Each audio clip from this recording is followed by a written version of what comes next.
일본 열도가 발칵 뒤집혔습니다. 최근 인권을 크게 침해하는 오사카 엑스포의 화장실이 세계적으로 엄청난 이슈였는데요. 이 세계적 논란의 화장실 문제를 한방에 해결해버린 사람이 제1교포 여성이라는 사실이 일본 전체를 뒤흔들었습니다. 일본인들은 제1교포 3세도 한국인이라 칭하며 일본인으로 인정해주지 않는다는 말이 있는데요. 이런 콧대 높은 일본인들도 인정하고 엄지척해버린 이 사건. 도대체 무슨 일이 있었던 걸까요? 저는 이사의 하나입니다. 제1교포 3세로 일본 도쿄에서 태어나 자랐고 현재 공공시설 전문 디자인 회사에서 과장으로 일하고 있습니다. 완벽주의자라는 소리를 자주 듣는 편이고 실무에서는 냉철한 판단력으로 인정받아왔죠. 한국계이지만 솔직히 한국과는 심리적으로 거리를 두고 살아왔습니다. 적어도 그 사건이 일어나기 전까지는요. 회사 회의실에 모여있는 임원들의 표정이 심상치 않았습니다. 창밖의 화창한 날씨와는 대조적으로 실내는 긴장감으로 가득했죠. 스크린에는 해외 언론사들의 기사 제목이 줄줄이 올라와 있었습니다. 모든 헤드라인이 우리 회사를 향한 비판으로 가득했습니다. 일본의 자존심이 무너진 곳.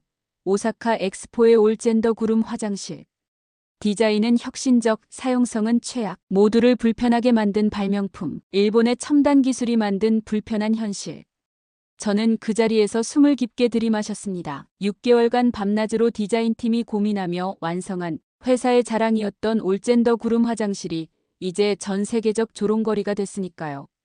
혁신적인 디자인과 미래지향적 컨셉으로 찬사를 받을 줄 알았던 프로젝트가 완전히 역풍을 맞았습니다. 부장님의 목소리가 떨렸습니다. 평소 냉정함을 유지하던 부장님의 얼굴에서 당혹감이 역력했죠. 스크린에는 국내외 네티즌들의 댓글이 끝없이 스크롤되고 있었습니다. 유아용 칸막이도 없다니, 유아는 인권도 없나? 아이를 데리고 갔더니 공개적인 장소에서 용변을 보게 하는 구조라니 믿을 수 없다. 성중립이라며 만든 화장실이 오히려 모든 성별을 차별하네. 여성도 남성도 성소수자도 모두 불편한 이 역설적인 공간을 누가 기획한 거지? 이건 화장실이 아니라 퍼포먼스다. 실제 사용자는 생각도 안 한 예술작품인가? 가슴이 조여왔습니다. 한 댓글 한 댓글이 저희 디자인팀을 향한 비판의 화살이었죠. 저는 이 프로젝트의 직접적인 담당자는 아니었지만 디자인팀 과장으로서 책임을 피할 수 없었습니다. 회의실 창밖으로 오사카 엑스포 단지가 보였습니다. 화창한 날씨와 달리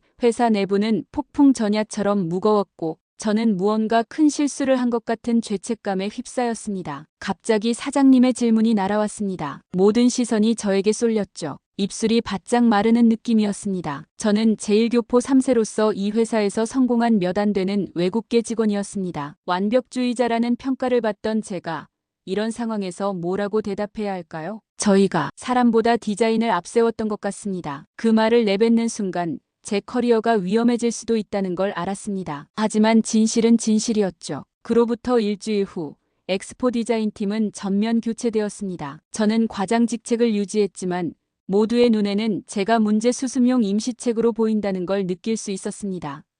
사무실 분위기는 어색했습니다. 동료들은 저를 마주치면 시선을 피했고 대화는 최소한으로 줄었죠. 커피 머신 앞에서 누군가 속삭이는 소리가 들려왔습니다. 우린 진짜 사람 생각 안 한 거 아냐? 저도 그 질문을 스스로에게 던지고 있었습니다. 새로운 프로젝트 회의가 예정되어 있었고 저는 평소보다 일찍 회의실에 도착했습니다. 회의실 창가에 서서 잠시 생각에 잠겨 있는데 젊은 디자이너들이 들어오며 나누는 대화가 들렸습니다. 한국 가면 그냥 지하철 화장실도 이보다 1000배는 좋아요. 그 말에 저는 피식 웃었습니다. 어린 시절부터 한국과는 심리적 거리를 두고 자랐던 저였습니다. 제1교포라는 정체성은 있었지만 한국은 그저 머나먼 조상의 나라였을 뿐이었죠. 회의는 예상대로 침울한 분위기로 진행됐습니다. 모두가 말을 아끼고 책임을 회피하는 듯했죠. 다음 날 미야모토 부장님이 저를 개인적으로 불렀습니다. 미야모토 부장님은 평소와 달리 조금 들떠 보였습니다. 부장님은 노트북을 열더니 파워포인트 한 장을 보여주셨죠. 화면에는 놀라운 수치들이 나열되어 있었습니다. 하나 과장, 한국 서울시는 지난 10년간 공공화장실에 약 5천억 원을 투입했고 그 결과 현재 시민 만족도 92%라는 보고서가 있어. 심지어 외국인 관광객들이 가장 만족하는 공공시설 1위가 화장실이래. 이번 기회에 한국처럼 이용자를 배려하는 설계를 배워오는 게 어때? 그 말을 듣는 순간 머릿속에 20대 초반의 불쾌한 기억이 선명하게 떠올랐습니다. 외할머니 제사로 한국에 처음 갔을 때였죠. 북적이는 서울 시내의 어느 공공화장실. 악취가 코를 찌르고 더럽고 불쾌했던 그곳에서 느꼈던 충격이 아직도 생생했습니다. 그때 한국 친척이 했던 말도 기억났습니다. 너도 한국인인데 예민하긴. 그 말에 상처받았던 기억이 있어서인지 부장님의 제안에 본능적으로 반감이 들었습니다. 우리가 왜 굳이 거길 따라 해야 하죠? 하지만 이 제안을 거절하면 제자리도 위험해진다는 것을 알았습니다. 회사는 현재 실적 부진으로 인한 구조조정을 암암리에 진행 중이었고 엑스포 화장실 사태는 그 빌미를 제공하기에 충분했죠. 좋은 생각 같습니다. 언제 출발하면 될까요? 마음과 달리 입에서는 긍정의 말이 나왔습니다. 미야모토 부장님은 만족스러운 표정을 지었습니다. 다음 주 월요일에 출발해. 일주일 일정으로. 회사 위상이 걸린 중요한 임무야. 저는 고개를 끄덕였지만 속으로는 복잡한 감정이 교차했습니다. 한국에 대한 미묘한 거부감과 이 기회가 제 커리어를 살릴 수도 있다는 기대감이 뒤섞였죠. 하필이면 왜 한국일까? 내가 제일 교포라서 그런 걸까?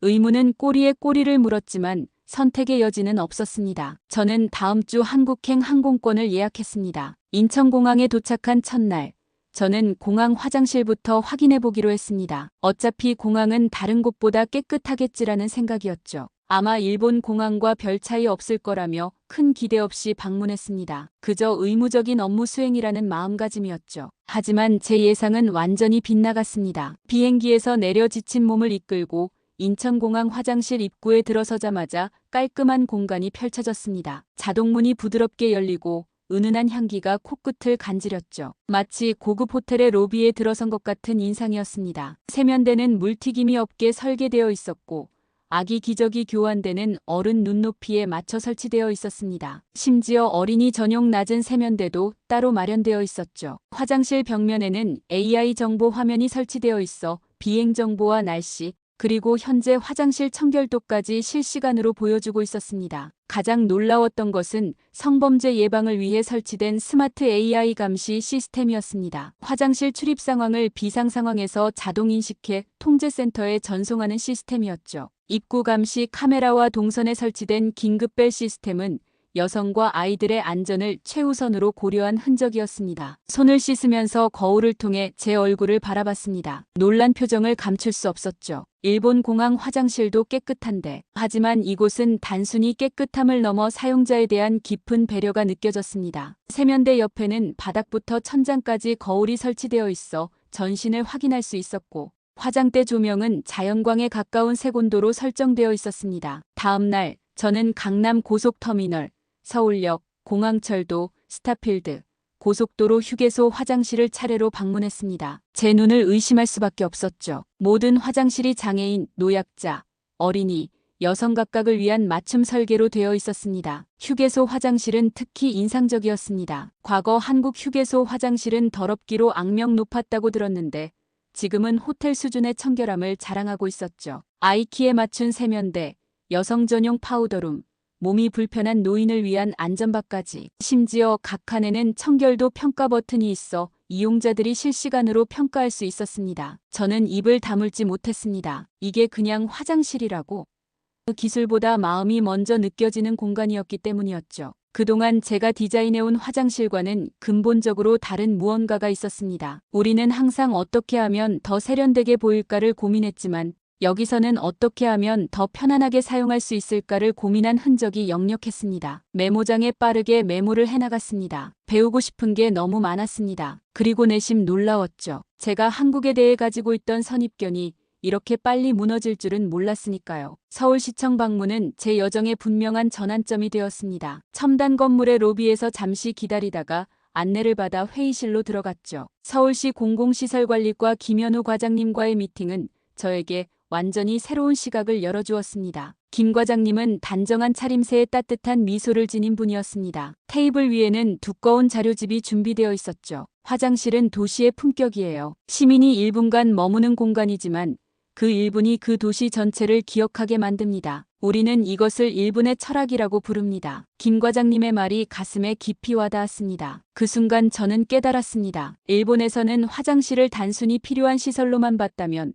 한국에서는 도시의 얼굴로, 심지어 철학이 담긴 공간으로 인식하고 있었습니다. 그래서 단순히 디자인에만 집중하는 것이 아니라 사용자의 경험 전체를 고려하고 있었죠. 이것은 단순한 건축이나 시설 문제가 아니라 도시 행정의 철학적 접근이었습니다. 저희는 10년 전부터 공공화장실 혁신 프로젝트를 시작했어요. 처음에는 반대가 많았죠. 돈 낭비라는 비판도 있었고요. 하지만 지금은 시민들의 호응이 너무 좋아서 오히려 예산을 더 늘려달라는 요청이 들어오고 있습니다. 김 과장님은 저에게 서울시 공공화장실 설계 가이드라인 책자를 건네주셨습니다. 무려 300페이지가 넘는 두꺼운 책이었죠. 페이지를 넘기면서 깜짝 놀랐습니다. 성별, 연령, 장애 유무에 따른 세세한 고려사항이 명시되어 있었고 심지어 계절별 관리 방법까지 포함되어 있었습니다. 김 과장님의 제안으로 저는 서울시 공공화장실 청소 담당자인 박순자 여사님을 만났습니다. 60대의 박 여사님은 10년 넘게 같은 화장실을 관리해 오셨다고 했습니다. 이 화장실은 우리 손으로 돌보는 자랑이에요. 옛날에는 사람들이 화장실 청소부를 낮게 봤어요. 하지만 지금은 달라요. 사람들이 먼저 인사해주고 고맙다고 해줘요. 박 여사님의 눈빛에서 자부심이 느껴졌습니다. 화장실을 단순한 시설이 아닌 자신의 일터로 자랑거리로 여기고 계셨죠. 그리고 그런 마음이 화장실의 청결함과 아름다움으로 이어진다는 것을 깨달았습니다. 우리나라 사람들은 화장실이 깨끗해야 마음이 편해요. 박 여사님의 말씀이 제 머릿속에서 맴돌았습니다. 화장실이 깨끗해야 마음이 편하다. 이 간단한 문장이 한국의 공공화장실 철학을 완벽하게 요약하고 있었습니다. 저는 이제야 깨달았습니다. 단순히 설계적 요소가 아닌 공공공간에 대한 철학이 다르다는 것을요. 일본의 엑스포 화장실은 보여주기 위한 것이었습니다. 반면 한국의 화장실은 사용하기 위한 것이었죠. 그 차이가 결과적으로 완전히 다른 공간을 만들어냈습니다. 저는 호텔로 돌아와 밤새 노트북에 메모를 정리했습니다. 화장실에 대한 생각이 이렇게 깊어질 수 있다니 스스로도 놀라웠습니다. 낯설지만 어딘가 친근한 도시. 제 뿌리가 있는 이곳에서 저는 새로운 영감을 얻고 있었습니다. 애초에 일주일로 예정되었던 출장은 어느덧 2주로 연장되었습니다. 일본 회사에서 출장 연장은 매우 이례적인 일이었죠. 미야모토 부장님은 처음에는 의아해하셨지만 제가 밤새 작성해서 보내드린 중간 보고서와 현장 사진들을 보고 나서는 흔쾌히 승인해 주셨습니다. 오히려 좀 더 철저히 조사해오라는 지시까지 덧붙이셨죠. 더 많은 자료가 필요합니다. 이건 단순한 화장실 디자인의 문제가 아닙니다. 여기엔 우리가 미처 생각하지 못했던 사회적, 문화적 접근이 있는 것 같습니다. 연장된 시간 동안 저는 더 깊이 파고들기 시작했습니다. 호텔방은 이제 자료들로 가득 찼고 노트북에는 수많은 메모와 사진이 쌓였습니다. 서울시 열린 화장실 정책, 여성 안심 화장실, 스마트 시스템 통합 운영 매뉴얼, 공공화장실 설계 가이드라인, 시청 자료실, 각 구청, 민간협력센터를 찾아다니며 자료를 수집했고 청소 노동자들과의 인터뷰도 계속했습니다. 때로는 통역사 없이 제 서툰 한국어로 대화를 시도하기도 했습니다. 그럴 때마다 상대방은 더 친절하게 대해주었죠. 마치 오래전에 잊고 있던 제 정체성의 일부가 깨어나는 것 같았습니다. 새벽 5시에 일어나 밤 10시까지 하루 종일 발로 뛰어다녔습니다. 발바닥이 아팠지만 마음은 오히려 가벼워졌습니다. 이렇게 열정적으로 무언가에 몰두한 적이 얼마만인지 기억도 나지 않았죠. 한국 화장실 구조의 변화사까지 공부했습니다. 1980년대 무관심기, 1990년대 공공위생 강화기, 2010년대 안전 감성 공간으로의 전환, 그리고 현재의 AI 스마트 공공시설로의 진화. 이 모든 변화에는 시민들의 요구와 정부의 의지가 맞물려 있었습니다. 화장실은 민주주의의 바로미터입니다. 서울대학교 건축학과 교수님과의 인터뷰에서 들은 말이었습니다. 처음에는 그 말이 과장된 것 같았지만 조사를 할수록 그 의미가 이해되기 시작했습니다. 공공화장실의 질은 그 사회가 얼마나 약자와 소수자를 배려하는지, 얼마나 시민의 목소리에 귀 기울이는지를 보여주는 지표였던 거죠. 마지막 방문지는 한강시민공원 화장실이었습니다. 외부에서 보면 세련된 카페처럼 보였지만 내부는 호텔급 시설이었습니다. 무료 생리대, 고급 비데, 조도 조절, 감성 조명, 공기청정기까지 완비되어 있었죠. 화장실 천장을 보니 별자리 조명이 설치되어 있었습니다. 은은한 별빛이 화장실 공간을 따뜻하게 비추고 있었죠. 이런 디테일까지 신경 쓴 이유가 궁금했습니다. 아이들이 화장실을 무서워하지 않게 하기 위해서예요. 관리인의 설명을 듣고 저는 말없이 눈을 감았습니다. 가슴 한구석이 따뜻해지는 느낌이었습니다. 우린 뭘 했지? 동시에 부끄러움도 밀려왔습니다. 저희는 화장실을 예술작품처럼 만들려고 했지만 정작 사용자의 마음은 헤아리지 못했습니다. 그날 밤 호텔 욕실에 앉아 생각에 잠겼습니다. 어렸을 때 한국에 대한 안 좋은 기억이 머릿속을 스쳐 지나갔습니다. 그리고 지금 제가 발견한 한국의 모습, 그 간극이 너무 컸습니다. 내가 한국을 너무 모르고 있었구나. 심장이 뛰었습니다. 이제 일본으로 돌아가 무엇을 해야 할지 명확해졌습니다. 저는 노트북을 펼쳐 최종 보고서를 작성하기 시작했습니다. 일본으로 돌아온 후 저는 3일 밤을 꼬박 세워 종합보고서를 작성했습니다. 400페이지가 넘는 방대한 양이었지만 한국에서 보고 느낀 모든 것을 담고 싶었습니다. 마침내 완성한 보고서를 정부에 제출했죠. 제목은 단순 명료했습니다. 기술이 아니라 사람을 설계해야 합니다. 한국 공공화장실에서 배운 인간 중심 디자인의 교훈. 정부 고위 관계자들이 모인 보고서 발표회에서 저는 떨리는 목소리로 말했습니다. 평소 차분하고 논리적인 제 발표 스타일과는 달리 이날만큼은 감정이 목소리에 묻어났습니다. 우리는 지금까지 화장실을 작품으로 보았습니다. 그저 보여주기 위한, 사진 찍히기 위한 공간으로 설계했습니다. 하지만 화장실은 작품이 아닙니다. 그것은 사람들의 일상이고 필요이며 존엄입니다. 누군가에게는 그 공간이 하루의 시작을, 또 다른 누군가에게는 잠시나마 안정을 찾는 공간이 됩니다. 우리는 이 근본적인 사실을 잊고 있었습니다. 저는 한국에서 찍어온 수백 장의 사진과 동영상을 보여주었습니다. 그리고 그곳에서 만난 사람들의 이야기를 전했죠. 청소 노동자, 장애인, 노인, 아이들. 그들의 시선에서 바라본 화장실의 의미를 설명했습니다. 한국의 화장실은 사람을 중심에 두고 설계되었습니다. 그것이 우리가 배워야 할 핵심입니다. 발표가 끝난 후 회의실은 잠시 침묵에 빠졌습니다. 그때 사장님이 일어나 박수를 쳤고 다른 임원들도 따라서 박수를 쳤습니다. 그 순간 저는 제가 무언가를 해냈다는 것을 느꼈습니다. 일주일 후 저는 국민생활공간 혁신 프로젝트의 총책임자로 발탁되었습니다. 전국의 제2알력, 고속도로, 학교,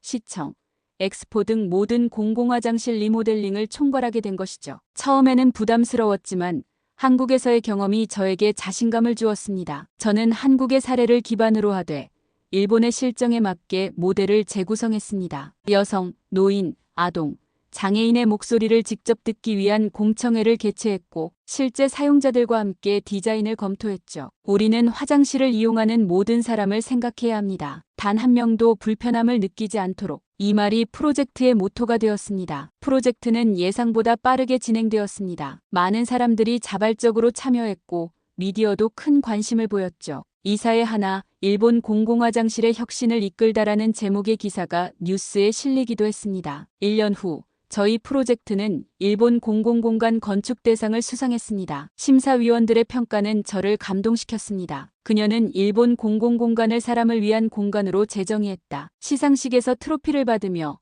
저는 한국에서의 경험을 떠올렸습니다. 그리고 그곳에서 만난 모든 사람들에게 마음속으로 감사를 전했죠. 그들이 아니었다면 이 변화는 불가능했을 테니까요. 새롭게 바뀐 도쿄역 화장실은 개장 첫날부터 SNS에서 화제가 되었습니다. 사람들은 사진을 찍어 올리고 감탄의 글을 남겼죠. 이제 일본 화장실이 다시 자랑이다. 기능, 청결함, 그리고 신미성까지 완벽하게 갖췄다. 예전엔 눈치만 봤는데 이젠 당당하게 간다. 장애가 있는 내 아이와 함께 외출하기가 한결 편해졌다. 화장실에서 즐거운 경험이라니. 세면대 앞 디지털 거울에 표시되는 날씨 정보와 교통 정보가 정말 유용하다. 그리고 변화는 도쿄역에만 머물지 않았습니다. 오사카성, 홋카이도 공항, 도쿄 디즈니랜드, 심지어 후지산 등산로까지 전국의 주요 관광지 화장실이 새롭게 단장되었고 외국인 관광객들의 반응도 뜨거웠습니다. 미국 여행 잡지는 세계에서 가장 인상적인 공공화장실 탑10에 일본의 새 화장실을 1위로 선정했죠. 한 미국인 관광객은 TV 인터뷰에서 이렇게 말했습니다. 일본의 화장실은 그저 시설이 아니라 문화예요.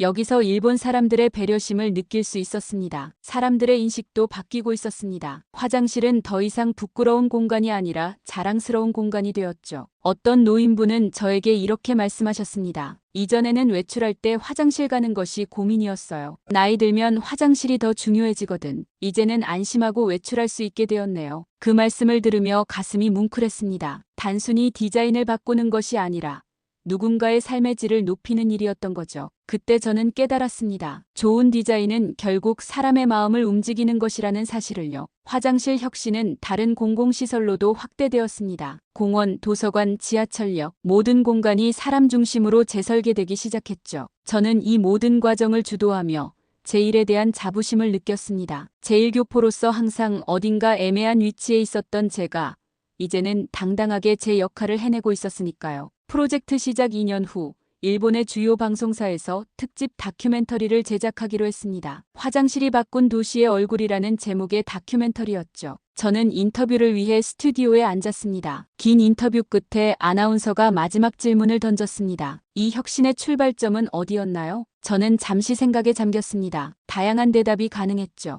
엑스포 화장실의 실패, 회사의 위기, 아니면 제 개인적인 야망. 하지만 제 입에서는 주저없이 다른 대답이 나왔습니다. 한국에서였습니다. 제1교포 3세로서 그 뿌리를 이제야 자랑스럽게 꺼내게 됐습니다. 제 조국은 두 곳입니다. 하지만 배려라는 철학은 한국에서 배웠습니다. 그 말을 하는 순간 눈물이 차올랐습니다. 한국에 대한 오래된 편견이 무너지고 새로운 연결감이 생겼던 그 순간들이 떠올랐습니다. 어쩌면 이 프로젝트는 화장실을 바꾸는 일이면서 동시에 제 자신을 찾아가는 여정이었는지도 모릅니다. 방송이 나간 후 저는 생각지도 못한 메일을 받았습니다. 한국 서울시에서 보낸 협력 제안이었죠. 동아시아 공공시설 혁신 포럼을 함께 열자는 내용이었습니다. 저는 컴퓨터 앞에 앉아 웃음을 지었습니다. 이제 제가 배운 것을 다시 나눌 차례였습니다. 회신 메일을 쓰기 시작했죠. 공간은 사람을 닮습니다. 그리고 때로 단 1평 남짓한 화장실이 한 사람의 인생, 한 나라의 철학을 바꾸기도 합니다. 제안에 감사드리며 함께 더 나은 공간을 만들어가길 기대합니다. 창밖으로 도쿄의 밤 풍경이 펼쳐졌습니다. 수많은 빛들이 어둠 속에서 반짝이고 있었죠. 마치 제 마음속에 켜진 수많은 깨달음처럼요. 이제 저는 알고 있습니다. 진정한 디자인은 사람의 마음을 담는 것이라는 사실을요. 그리고 그 깨달음을 준 곳이 바로 제 뿌리 한국이었다는 것도요.